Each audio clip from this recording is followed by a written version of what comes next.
Hello बच्चों, क्या हाल है बच्चों। मेरे पास ना कई दिनों से, आप साल ही आते हैं वैसे तो, लेकिन कई दिनों से पेरेंट्स के फ़ोन आ रहे हैं कि बच्चे नोट्स नहीं बनाते। हमको बच्चों समझना है, ये बहुत इम्पोर्टेंट चीज़ है। आपको लग रहा होगा कि आपके पेरेंट्स या टीचर टोक रहे हैं इस चीज़ को लेके, नोट्स क्यों नहीं बना रहे, भाई बनाना चाहिए। मैं आपसे आज कुछ चीज़ें ढंग से डिस्कस करना चाहता हूँ नोट्स के बारे में। Why should we make notes.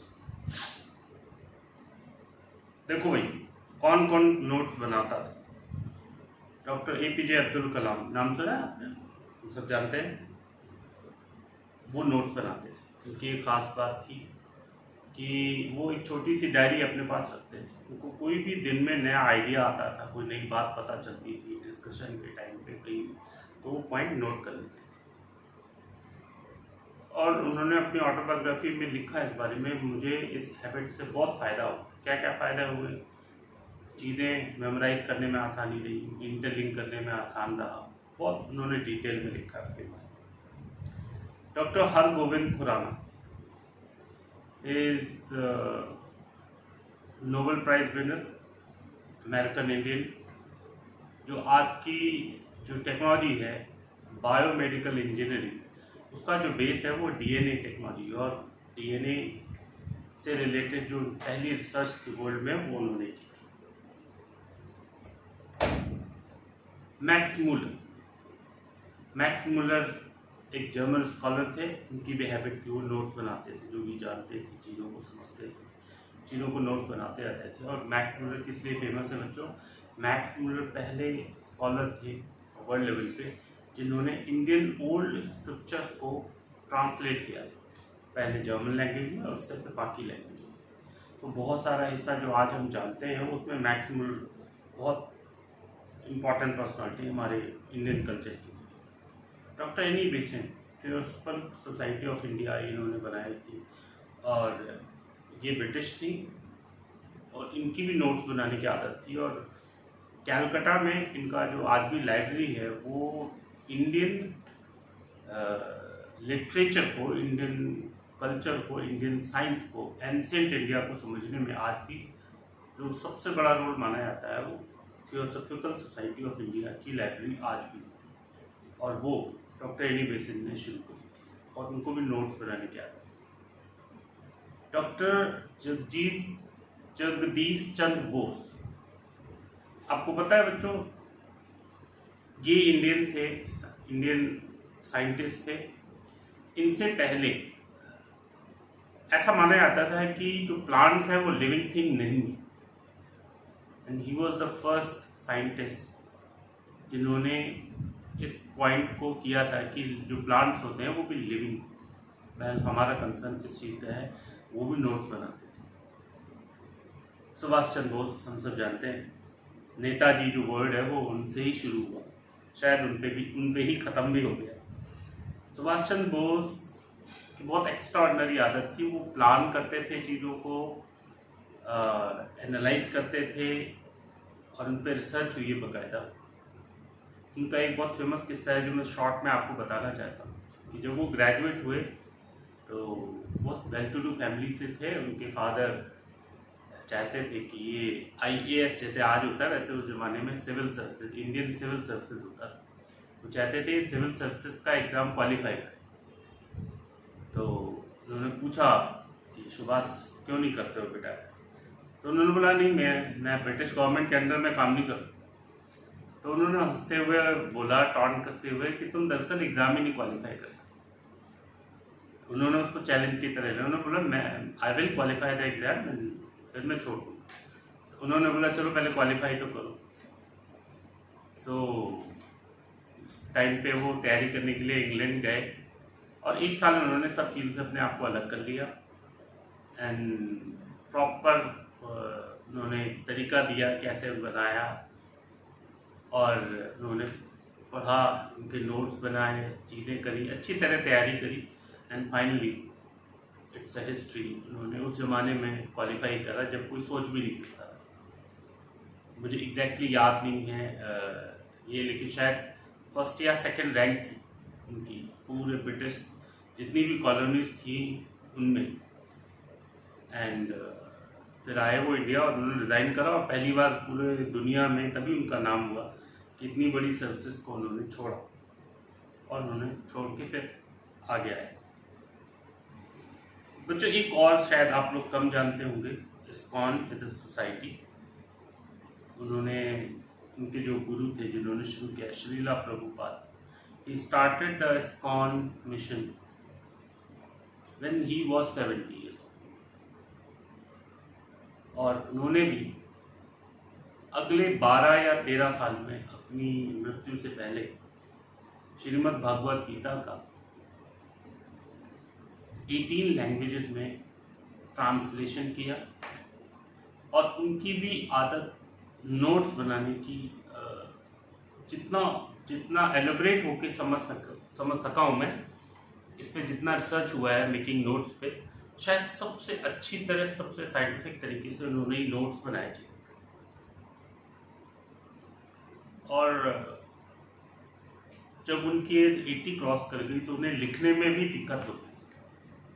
So notes बनाने का उन्होंने तरीका निकाला कि वो चीज़ों को, उस ज़माने में बहुत महंगी चीज़ होती थी माइक्रोफोन, वो रिकॉर्डर विद माइक्रोफोन रखते थे, उनके शिष्य थे उन्होंने दिया, वो बोलते जाते थे और उनके जो शिष्य थे वो नोट्स बनाते जाते थे। Rest is history. अब भाई कौन नोट्स नहीं बनाता था ये भी जानना जरूरी है। स्वामी विवेकानंद, आपने सुना होगा, बहुत इंटेलिजेंट थे। वो दुनिया के कुछ चंद लोगों में से हैं जिनकी एक्स्ट्राऑर्डिनरी मेमोरी पावर मानी।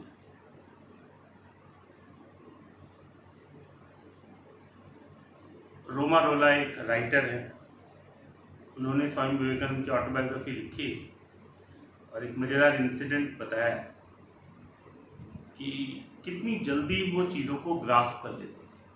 हालांकि हमारा कंसर्न केवल नोट्स बनाना या नहीं बनाने पर भी मैं जल्दी से आपको बात बता देता हूँ कि वो शिप से एक बार जा रहे थे। सो जो कैप्टन एक फ्रेंच बुक पढ़ रहा था, उन्होंने उससे पूछा कि भाई कौन सी बुक पढ़ रहे हो। तो उन्होंने सोचा ये गेरू बस पहना हुआ कोई स्वामी पता नहीं कौन है, कोई बुक बताई कि मैं ये बुक पढ़ रहा हूँ, ये फ्रेंच में है। तो उस ज़माने में शिप का ट्रैवल बड़ा लंबा सा होता था, टाइम लगता था, 18-20 दिन लग जाते। फ्रेंच लैंग्वेज सीखने में स्वामी विवेकानंद जी ने 4 दिन लगाए शिप में। 5वें दिन उन्होंने बुक पढ़ी और ऐसा कहते हैं जो उनकी बुक में लिखा हुआ है कि वो बुक पढ़ते और वो पन्ने फाड़ के फेंकते जाए। वो बंदा बहुत गुस्से में आ गया, वो आया दौड़ के, उसने बोला क्या पागलपन कर रहे हो, क्या समझते हो अपने आप को, बुक क्यों फाड़ के फेंक रहे हो, तुम्हें क्या याद होगी बुक, पता है कितनी महंगी बुक है, किस ऑथर ने लिखी है। उन्होंने बोला ठीक है आप पूछिए मुझसे क्या है। अब वो बंदा उस बुक का बहुत बड़ा फैन था, उसे पेज नंबर में क्या लिखा है वो भी याद था, उसने पूछना शुरू कर एंड सो कॉल्ड इंटरव्यू उसने 2 घंटे लिया, इस पेज नंबर में क्या, उस पेज नंबर में क्या, स्वामी विवेकानंद को सारी चीज़ें याद। बताने का पर्पस क्यों लिखना है कि उनकी मेमोरी इतनी अच्छी थी। आइंस्टाइन साइंटिस्ट हमारे अल्बर्ट आइंस्टाइन, उनकी भी मेमोरी के बारे में आपने खूब किस्से सुने होंगे, उन्होंने भी कभी नोट नहीं बनाए। सवाल ये है कि क्या आप, हम या ज़्यादातर लोग मैं कहूँ 99.9% लोग, क्या स्वामी विवेकानंद या आइंस्टाइन जैसी मेमोरी है? नहीं। So we all simple people have to make. तो भाई खाली स्वामी विवेकानंद और आइंस्टाइन ही नहीं, आम लोग भी नोट्स नहीं बनाते। उनकी मेमोरी बहुत अच्छी थी इसलिए उन्हें ज़रूरत भी नहीं थी, लेकिन ज़्यादातर लोगों को ज़रूरत पड़ती है। बच्चों साइको साइबरमेटिक्स करके एक बहुत फेमस बुक 1950s में लिखी गई, उसमें एक चीज़ लिखी है, मैं आपको वो सेंटेंस एग्जैक्टली बोल के बताता हूँ। you are 42% more likely to achieve your goals if you write them down on a regular basis. बात समझो भाई, अगर हम कोई चीज लिखते हैं तो हमारे दिमाग पे वो काम करती है। और क्यों ऐसा होता है, समझने वाली बात है। जो हमारे दिमाग के दो हिस्से हैं, left part of brain and right part of brain. जो लेफ्ट पार्ट ऑफ ब्रेन है वो लॉजिक बेस्ड चलता है, और जो राइट पार्ट ऑफ ब्रेन है वो कैसे इमेजिनेटिव। अपने आप उसके अंदर एक कल्पनाशीलता रहती है नेचुरली। हमसे कोई चीज बोलता है, हम उसके बारे में इमेजिन करने लगते हैं। दरअसल हम जब भी हमसे कोई शब्द बोला जाता है तो हम उसको इमेजिन करते हैं थ्रू राइट ब्रेन। हमसे किसी ने बोला, कुछ भी बोला, सपोज मैंने बोला पानी, तो आप पानी आपके दिमाग में आए। ऐसा तो नहीं होता मैंने बोला पानी आपके दिमाग में आया आलू या कुछ और, ऐसा नहीं होता। इमेजिन करते हैं तो शब्दों को हम कैसे ऐसे बोलते हैं, चित्रों में सोचते हैं।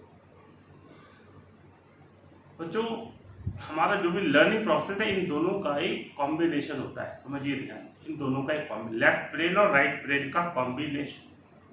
राइट ब्रेन इमेजिनेट, जैसे ही हमारे सामने कोई शब्द आता है हम इमेजिन करते हैं। लेफ्ट ब्रेन ये एनालाइज करता है, अपने एक्सपीरियंस से एनालाइज करता है, लॉजिक बेस होता है। अब बच्चों जो वर्ड आता है लॉजिक बेस, तो हमें लगता है कि रियल लॉजिक। बच्चों लॉजिक रियल भी हो सकता है, इमेजिनरी भी हो सकता है, लेकिन वो लॉजिक वो डिपेंड है, वो स्टैट्स का डाटा उस बात पे डिपेंड है आपके एक्सपीरियंसेस क्या है। आपके चारों तरफ बैठे हुए, या आप जो पढ़ते हो, आप जो देखते हो, आपको बताने वाले आपके गाइड, अगर आपको लगातार ऐसे एग्जाम्पल्स दिख रहे हैं, कैसे मान लो आप IIT JEE की प्रिपरेशन कर रहे हैं, ध्यान से सुनना मेरी बात, मैं बहुत कम शब्दों में आपको बता दूँ लेफ्ट ब्रेन कैसे काम करता है। आपके चारों तरफ ऐसे ही लोग बैठे हुए हैं जो IIT के बारे में सुना भी ना हो, या उनके परसेप्शंस IITs के बारे में निगेटिव हो,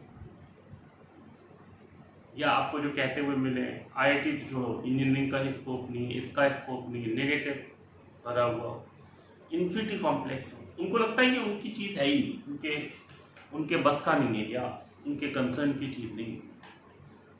सो आपके दिमाग लेफ्ट पार्ट में एक डाटा स्टैट डेवलप हो गई कि ये चीज़ ऐसी। अब राइट ब्रेन की इमेजिनेशन है, जो कॉन्सेप्ट है, उसको और स्ट्रॉन्ग करना पड़ेगा। अगर आप भी सेल्फ मोटिवेटेड नहीं हो तो क्या होगा, फिर दोनों का कॉम्बिनेशन क्या करेगा, वो आपको एहसास दिला देगा कि आप IIT में नहीं हो सकते। And that's how brain works. तो आपको क्या करना होगा, अगर आपको कोई भी टारगेट अचीव करना है, आपको इन दोनों का कॉम्बिनेशन प्रैक्टिकली साइंटिफिकली समझना पड़ेगा। और सबसे अच्छा इंस्पायर अगर कोई कर सकता है आपको, तो आप खुद। तो पहला काम, जो लेफ्ट ब्रेन में जो डाटा है वो पॉजिटिव ज़्यादा बना, नहीं तो वो क्या करेगा, वो आपके राइट ब्रेन को इफेक्ट करता है, उसके इमेजिनेटिव पावर को कम करता है। जैसे एक छोटा बच्चा होता है, जब आप खुद भी छोटे थे तो आपको याद है कार्टून्स में आप देखते थे कलरफुल प्लांट्स, कलरफुल एनिमल्स, तो आपको अजूबा नहीं लगता, आपको अच्छा लगता था। आपने येलो कलर का डॉग देखा किसी कार्टून में, आपको कुछ भी अजीब नहीं लगेगा, आपको अच्छा लगेगा। क्यों? क्योंकि आपका राइट ब्रेन सुपर स्ट्रांग है, अभी उसमें लेफ्ट ब्रेन का डाटा ज़्यादा इंटर नहीं हुआ। आप बड़े होते आते हैं, लेफ्ट ब्रेन में डाटा आता है, उसमें कुछ सच भी होता है, कुछ परसेप्शन भी होता है, कुछ प्लान होता है, प्रोग्राम होता है, और कुछ आपका एनवायरनमेंट क्रिएट करता है। और फिर धीरे धीरे आपको फिर क्या लगने लगता है, वही चीज़ जो आप बचपन में देख के खुश होते थे, आपको बड़े होकर हंसी आती है। क्यों? आपको लगता है तो पूरा झूठ है। बहुत सारी चीज़ें आज से, अगर आज 30 साल पहले कोई कहता, 30 साल पहले कोई कहता है इंटरनेट टेक्नोलॉजी जैसी कोई चीज़ है, तो शायद आएगी आगे 30 साल बाद, तो उस वक्त लोगों को ऐसे लगता है पॉसिबल नहीं, पर पॉसिबल नहीं, देखा चल रहा है। तो हमें समझना है, हमें प्रैक्टिकली समझना है कि how how how things work. तो लेफ्ट ब्रेन और राइट ब्रेन का कॉम्बिनेशन। अब आते हैं हम अपने नोट मेकिंग की बातों पे।